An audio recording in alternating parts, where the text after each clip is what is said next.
Thank you everyone so much for joining me for this episode of Compassion and Courage, Conversations with Healthcare Leaders. I'm Marcus Engel, and today I have an amazing opportunity to interview someone who is a true hero of mine, Dr. Jean Watson, who I explained a few days ago, Jean, whenever I told people that I would be interviewing you, that other than Florence Nightingale, you are the rock star of nursing. And so that's how I like to introduce Jean Watson, as the rock star of nursing. Thank you so much for being with me. Oh my goodness, my honor and delight. I'm so privileged to be with you, and I love what you're doing these days, Mark. It's wonderful. Thank you. And we're going to get into your work and being able to expose so many more people to how big of an impact you have made in the profession of nursing, which has, of course, saved countless lives like my own. But today, I'd like to start with helping our listening audience get to know who Dr. Watson is as a person. So one of the assignments that I give to my first year pre-meds is to write about an instance where they were there for someone else or that someone has been there for them. And I'd like to pose you with that same question today. Could you help us understand who you are as a human being by sharing an experience where you were there for someone else or someone has been there for you? Well, thank you. That's a very inviting question. And what comes to my mind is this whole notion of the unknowns. Like, we never know how we're touching the life of another person, and they never know how we're being touched. So when we touch someone else, we're also being touched. And I think it's that mystery of unknowns that kind of intrigues me to make me pause in the midst of relationships and moments. And part of the essence of my work is about these caring moments and how we may or may not touch the life of another person in a way that can be helpful and opening up to their own healing possibilities, or we shut down their access to their own self and what they need. So I have so many moments that it's hard for me to come up with one moment. But I would say, and this gets dramatic, it's more about a moment of death. Because of this last year, I have been here in Mexico, and my partner, who's been with me for 13 years, traveling all over the world, he died suddenly, and I discovered his body here in Mexico. And, you know, as difficult as that is, it felt like a gift. Like, it felt like a gift of a holy, sacred experience to be able to be there. And at the last, his brother told me that one of the last words he said when he talked to him on the phone the night before he died was, "I'm waiting for Jean." And so in some ways I felt like he waited for me to arrive to give him permission to die, although he wasn't ill. Nobody expected him to die. It was very sudden. So, it's a distortion of your question in a way, but it's also the sacred circle of life and death, that we're all in this together, in this sacred journey. And so to be there for another person at death, or for them to be there for me to teach me something about death, was an equally reciprocal experience. So I think that's a very beautiful, sacred, really holy moment for me. So thank you. Yes, and thank you. I am so sorry to hear that. I did not know that. How long ago was his passing? Just June a year ago. June a year ago. I'm so sorry. And thank you for sharing that. Those moments of birth and death are the sacred moments of our life, and the in-between moments where people can be there for us. That's really what we get at the heart of your work. So can we go back to your beginning and tell us how you became the rock star of nursing? Well, my my background is inside nursing. And so I have always been interested in people rather than in pathology, so to speak. So even when I got my master's in mental health and nursing, it was more mental health and understanding human behavior and health and illness that intrigued me rather than the pathology, psychiatric conditions. And from there, after my PhD and studying philosophy and so forth, I joined the faculty at the University of Colorado, and I was kind of disappointed because everybody was advancing nursing under medical science. And I was asking myself a question, why are we in the university? That medical science is not our model of science. There's no meaningful philosophical foundation for what we offer under medical science. So that was the beginning of my first book, was called Nursing, the Philosophy and Science of Caring. And I did it as a counterpoint to curing science, that we need both and we were all under one model of medical technical cure kind of a focus. So that was the beginning of my career. And from then, I've always been critiquing language and the mindset of the dominant paradigm that that objectifies the human, and adamantly resisting anything that reduces another human being to the moral status of an object, which is what we do all the time, because in the first instance we have person becomes a patient, and then patient becomes body physical. Body physical gets to be machine or technology, and then when you have that scenario, we've taken a whole human being and we've reduced them down to the moral status of an object, and it's ethically really a problem if we aren't able to critique it, because when you are reducing another person to the moral status of object, you can begin to justify doing something to them as an object that you would never do to them as a fully functioning person, and you honoring the whole person and the whole mind, body, spirit, and oneness of being, and never know how you're touching, the subjective world of another human being. And that's the piece that is so missing. We objectify it all. And then we have this empirical science model, which we need, of course, but to use empirical evidence is only one form of evidence. And so we have all these other dimensions of our reality and our context and our relationships, our meaning and purpose that is going on within this context that has to be accommodated, and that's what nursing offers. We have a whole person, a whole system kind of phenomena, and a worldview. And more recently, my work has taken on a whole new level of, one, acknowledging, and I've written a couple of books now on caring science as sacred science. Well, why is it sacred, you might ask?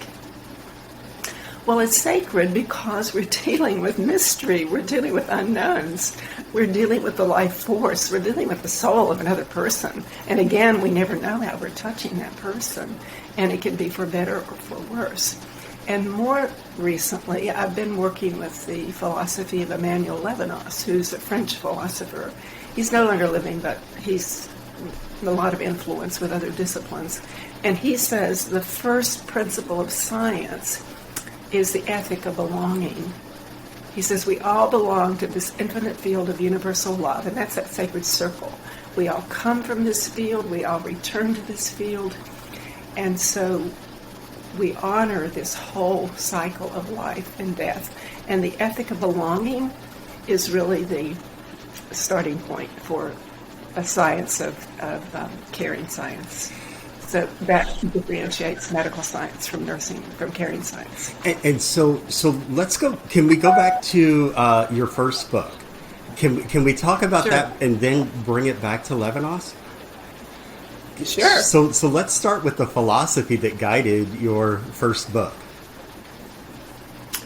Well, my philosophy was really based upon critiquing and my attempt to find a meaningful philosophical foundation for nursing that was based on human caring. And so I came up with what I called, well, now have been referred to as universals of human caring. But I was asking myself this very provocative question because I wasn't sure I was going to stay in nursing.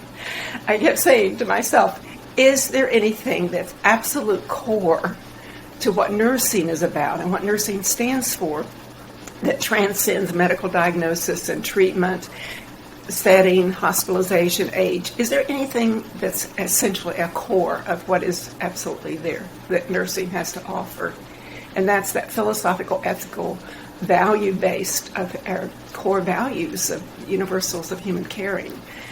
And so from that, then I came up with these 10, what I called Carative Factors.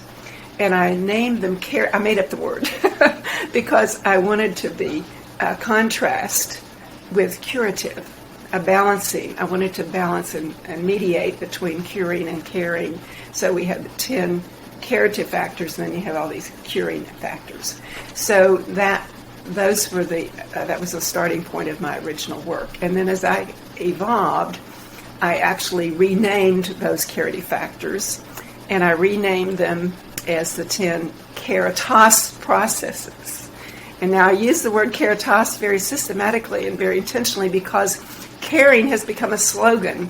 It's just trivialized, everybody's caring, but it doesn't mean anything. It's been a commodity that hospitals often use just for marketing and so forth. So I wanted to give a deeper ethical value-based meaning of what caring means in nursing, because this is their core from Nightingale on.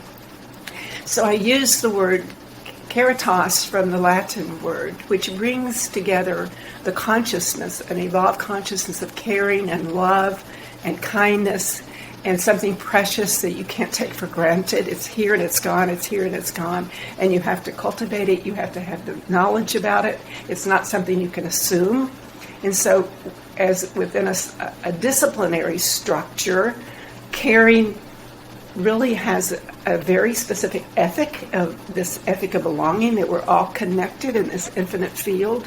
And so what we do to ourselves, we're doing to another. What we're doing to another, we're doing to ourselves. It's that kind of quantum universe reality that we're faced now with the pandemic that's coming to life. And so it's also about the worldview, or the ontology is one of relationships and meaning and purpose and values that have to be sustained.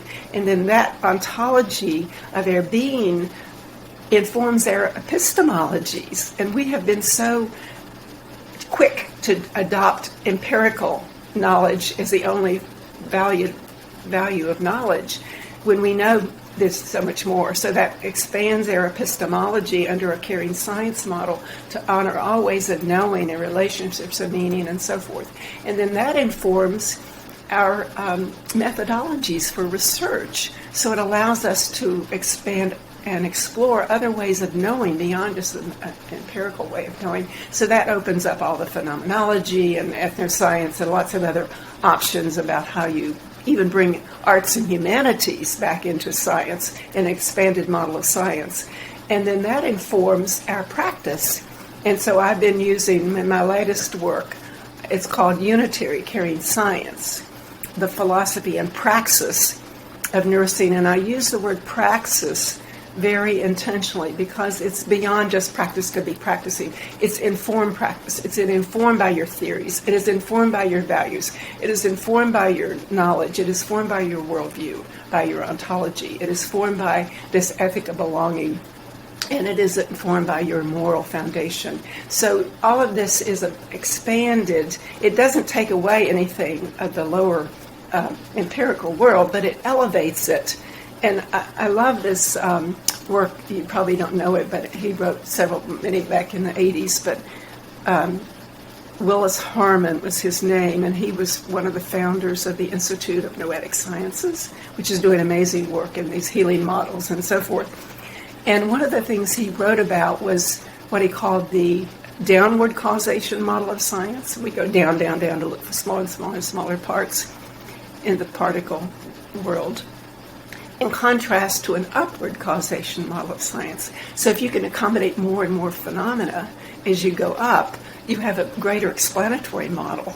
And this is what's happening in the quantum universe, in the worldview of unity, is that you have this other way of accommodating multiple ways, of coming up with new explanatory models of science, including how do you explain prayer and distant healing and these phenomena that people are experiencing across time, but we don't have a way to explain it in our Western model of science. So when you elevate your models of science up to this upward causation model of science, he actually said you can get into a spiritual science or sacred science. So anyway, I'm kind of far out here, but this is kind of where I am with the evolution of this work.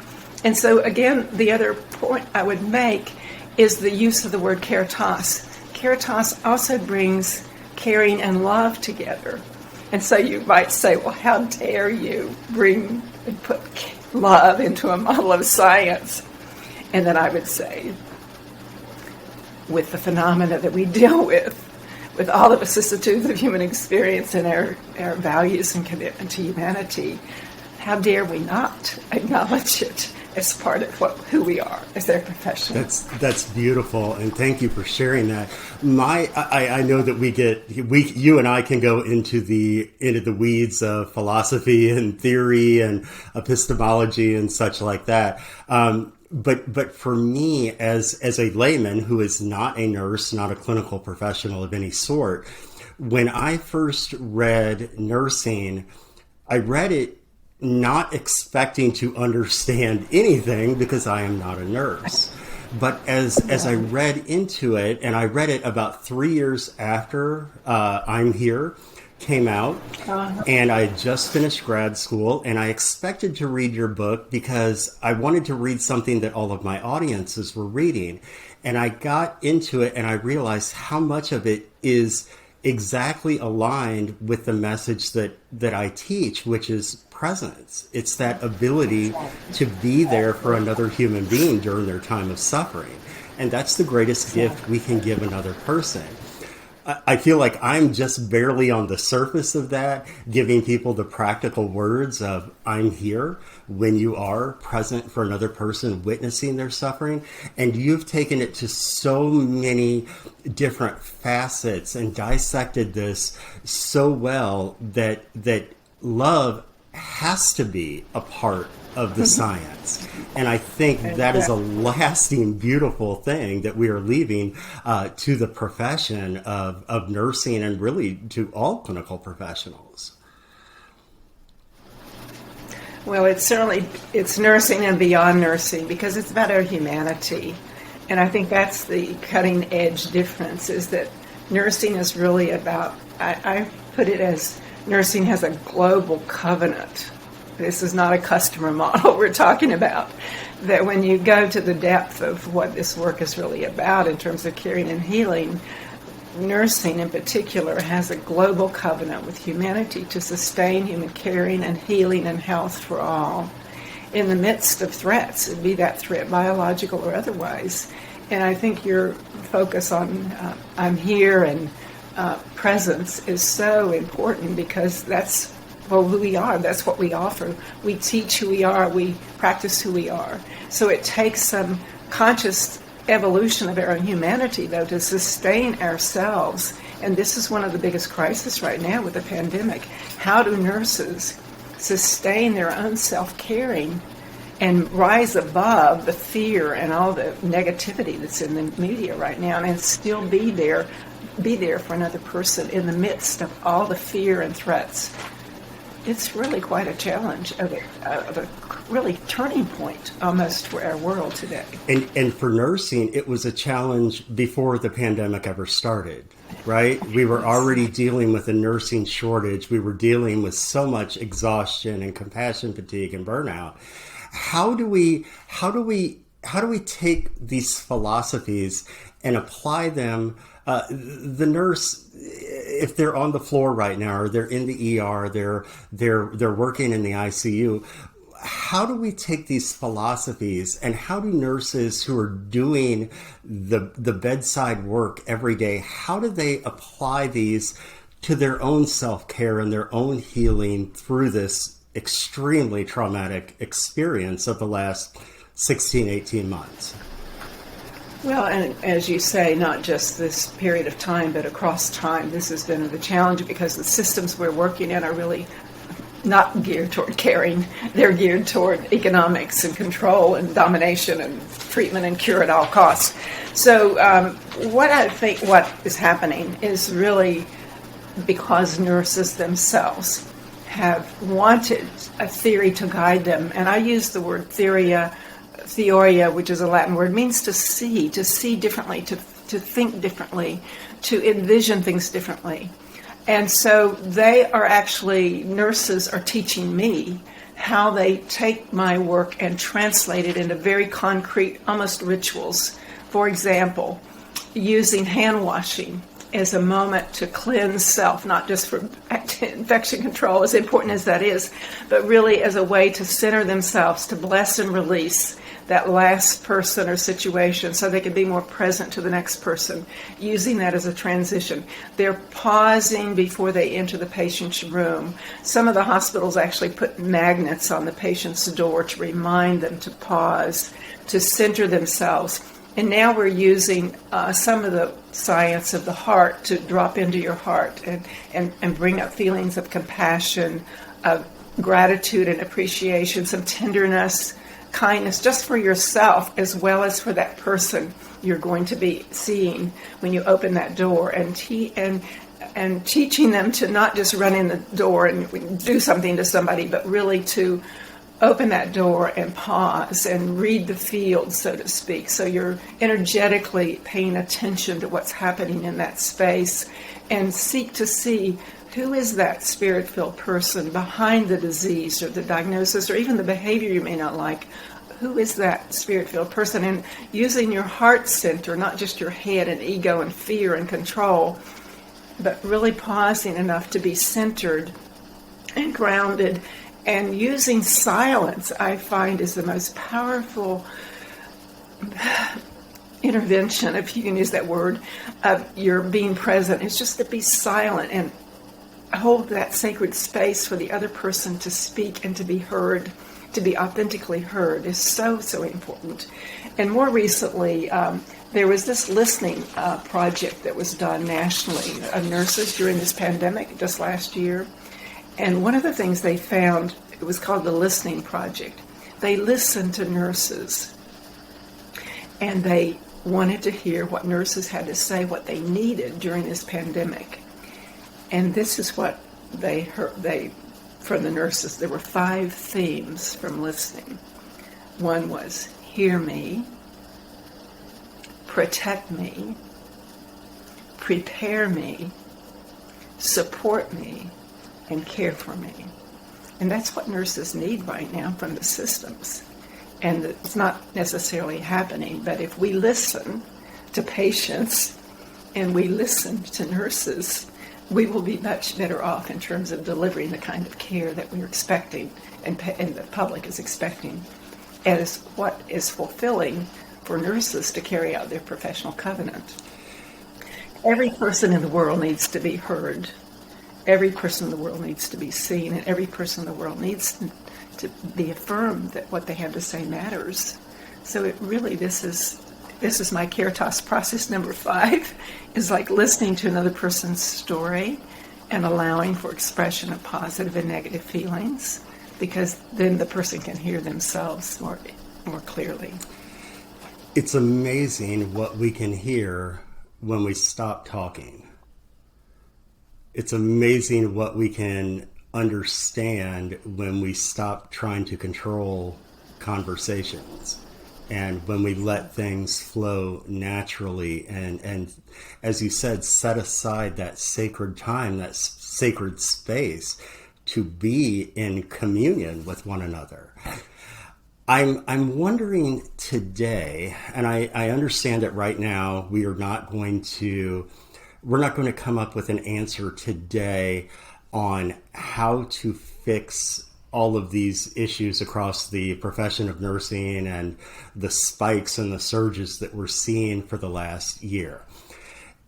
In my circles and my communities with my hundreds and hundreds and hundreds of nurse friends, one thing that I've been hearing lately is an emotion that I don't often hear from nurses, and that emotion is anger. that these days nurses are expressing their frustration and they're expressing their exhaustion. How can we apply these 5 points to helping take care of our colleagues or helping to take care of ourselves? What's the best application to get past some of these emotions that we don't typically think of when we think of a caring, a compassionate environment? Well, I think the first step is the very first Caritas process is the practice of loving kindness and equanimity and forgiveness and compassion with yourself first. Now, how do we do that? We can do it in the moment, if we have this consciousness, but we have to have our own spiritual commitment for our own spiritual growth and practices. More recently, one of the things I was doing, I was writing, doing a new edition of my book, Caring Science is Sacred Science. And I woke up in the middle of the night and I said to myself, well, what are my practices? Should I share my practices, with others? If I'm talking about caring science is sacred science, how do you sustain the sacredness of our work and for ourselves? So I came up with what I call these 7 sacred sutras. A sutra is kind of an aphorism. It's a short word or phrase that has a higher vibration, kind of spiritual meaning. It's not the word itself, but the word is pointed towards something greater. It's like, I don't know if you know the Buddhist expression where somebody's doing a teaching and they're using their finger to point toward the moon. Like the moon is what they're pointing toward, but we mistake the finger for the moon. Well, it's that kind of analogy. So these 7 sacred sutras that I have been sharing with some of the nurses and the programs that I'm doing, which you will relate to. The first one is just stillness.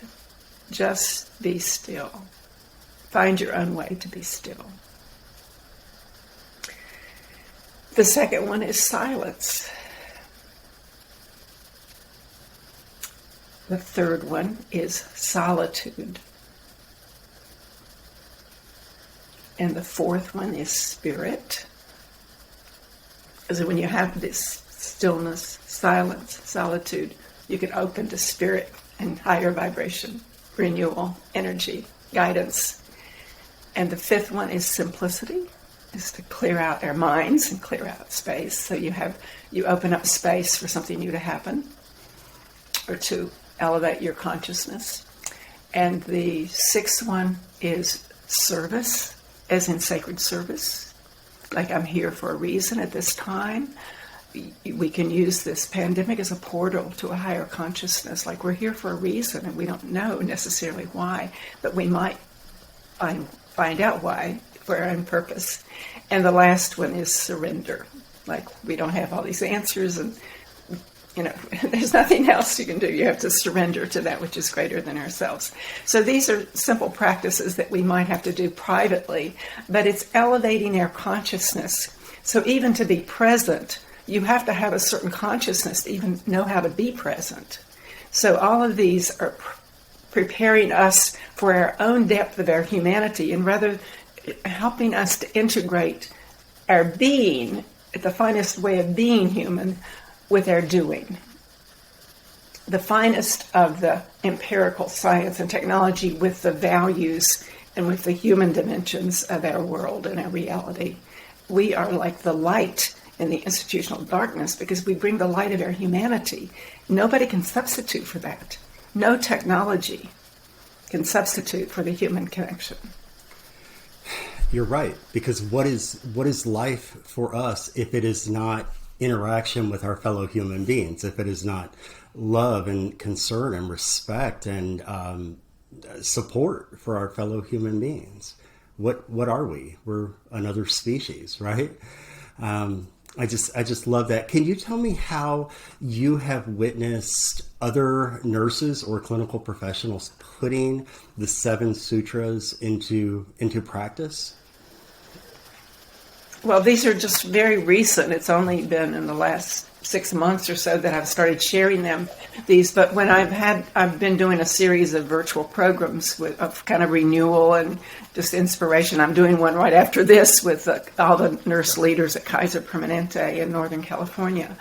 And, they're all hurting. They are angry. They're angry at a system that is kind of, they put up with for a long time. And so all of this is revealing all the interferences with the ability to have human caring and to really violate human dignity in the midst of the way things are being handled with some of these crises, not for them, just for themselves, but for the patients and families, and not being able to see loved ones and so forth. Some of these practices really need to be critiqued because they're based on fear, not just, science. So we use science in a lot of ways to dominate things that interfere with our humanity. But so anyway, the seven sutras are a way to shift from doing to being. How do I take care of myself? And I think the other way that nurses have told me, and they've actually written about this, where they've had a major crisis in their life, a loss or death, and they use these 10 Caritas processes to heal themselves. And this is what's also happening with nurses. We have these programs. One is called the Caritas Coach Educational Program, and they go through the 10 Caritas processes like a station of each one, and they use it for themselves. So then they can intellectually and experientially know what these universals of caring are, and then they can translate it with their colleagues, with patients and families and so forth. So they're actually transforming the self and system inside out in these systems. The one that's most active right now, there are quite a few. If you go to my website, you'll see hospitals that are formally affiliated with me doing this work. They're teaching me. But the one that's doing the most probably advanced work right now is Kaiser Permanente has been doing this for many years with their practice model. But they change when you have leaders that don't have the consciousness. It oppresses it stifles the staff nurses that are doing this beautiful work. So you've got to have a combination of the leaders with the staff. And so we do have a new program called Caritas Leadership Program that we're doing now with Trinity Health. Their whole national system, we're training their leaders so that they can actually support the staff. And then the staff go through the Caritas Coach Program. So they have this upside down and down, up and down intersection between the leaders and the staff nurses with a shared consciousness. And systems that are most successful are ones that they have a shared consciousness. They're changing the culture in these small and grand ways from the inside out, from the human changes, not fixing up the environmental field. That's important. But you can have the most beautiful hospital, but if you don't have people in it that have a consciousness of caring and tenderness and love and compassion, then you can actually be destructive to the staff as well as to the patients and families. And that's an awakening in and of itself to realize that. It's amazing how when I work with hospitals, they know their mission, vision, and values oftentimes, but the culture of the organization is not aligned with those mission, vision, and values. And if there are organizations, if there are hospitals out there that want to receive this type of training, what is the website that you would send them to? Send them to my website, okay, WatsonCaringScience.org, WatsonCaringScience.org. Because there you have a list of all the hospitals that are formally affiliated with me, really systematically implementing this work. And we've got Stanford Health, Stanford Children's, we have St. John's in Detroit, we have, I can't even think of them right now, quite a few of the VA hospitals, the VA in North Carolina, VA in Houston, VA, Kaiser Permanente, Northern California, Trinity Health is a new one. So, there are probably about 15 or 16 hospitals that are systematically committed to doing this. A new one that's emerging is Cedars-Sinai in LA. Another one is in Queens Medical Center in Honolulu. So people are waking up. They really need this. Then where do they come? They come to this work of consciousness, of caring science, as a way to really deal with the human dimensions and humanizing the healthcare system when they have this awakening and commitment that goes beyond the medical treatment and the technology and the economics at all cost. And that's the shift that is having to happen, or we won't survive. Yeah, I don't want to sound bleak, but I think you're right. If we're not doing the work internally and organizationally, we won't be able to survive this onslaught and this change that's come about in the last couple of years. So I'm so glad that you're doing this work and sharing this work with some of the leading hospitals and healthcare organizations around the country. And that really should be a lesson to all hospitals and organizations that no matter how good your culture is, which I don't know any leaders who say our culture is 110% perfect, we want to make no changes, right? Everyone is looking to improve culture and engagement. And you're giving organizations some real hands-on practical programming that is going to get this into the hearts and minds and souls. It's a beautiful thing. And I want to learn. I want to learn more. I've learned so much from you, but I want to learn more. No, you're kind. Thank you. Well, we're all learning from you as well, Mark. You're a gift to this work in our world because you speak from your own experience as a reminder of that which we know, but we lose our way. And so this remembering to just this presence of our humanity in those moments of crisis, of turning points in a people's life, that's what we never know how we're touching them. But you've reminded us of the importance of how you were touched by this simple, beautiful gesture of a nurse's humanity being present. I always say it's not rocket science. It's just being human to one another. But so often we lose sight of that. It gets out of our realm of practice. And sometimes we just need to return to the simplest things. Exactly. But it does make a difference if you have a theory to guide your practice. Of course. You have a language. You have a language and you have an intentionality and you have a consciousness and you have a roadmap to remind you of those practices that we lose our way. So the theory actually provides that evolved consciousness and the language to remind us. And today you have given all of us such a reminder of our humanity, of how we can be present for one another, and ways that we can be present for ourselves in the midst of our own suffering. And we're all suffering, right? It's part of the human condition. We're all suffering. Absolutely.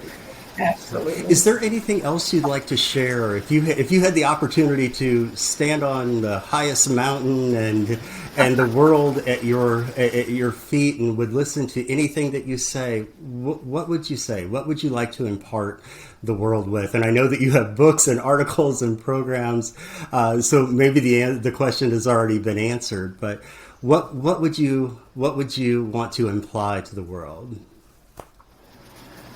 Well, I believe we are having to wake up as humans to a higher dimension of who we are that is a spirit-filled human, and we evolve in a higher level of consciousness and spirituality, and not even knowing what that means necessarily, but we cannot survive as humans or the planet with the dominant worldview that is operating right now, because we're killing off humanity, we're killing off the planet.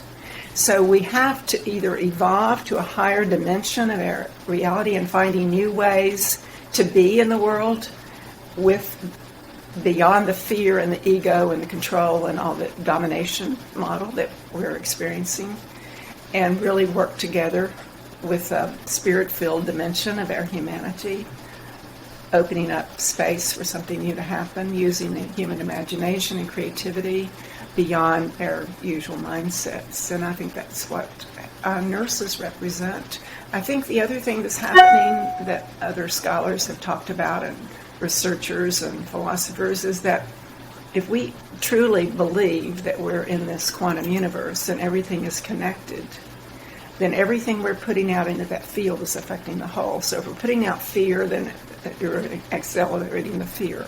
If we put out higher vibrations of compassion and caring and love, those are higher vibration dimensions of energy. You're affecting that field at a higher level. And I think that's what the invitation is, or the opportunity is, or the challenge is for us to really have our own practices to put higher vibration energy in the field so that we can disseminate and get rid of some of that fear and the lower dimensions that are keeping us locked into this patriarchal kind of world that we've created, which is a domination model. I love what you said, being open to evolving, being open to change, being open to seeing those things in ourselves that we may not really want to look at, right?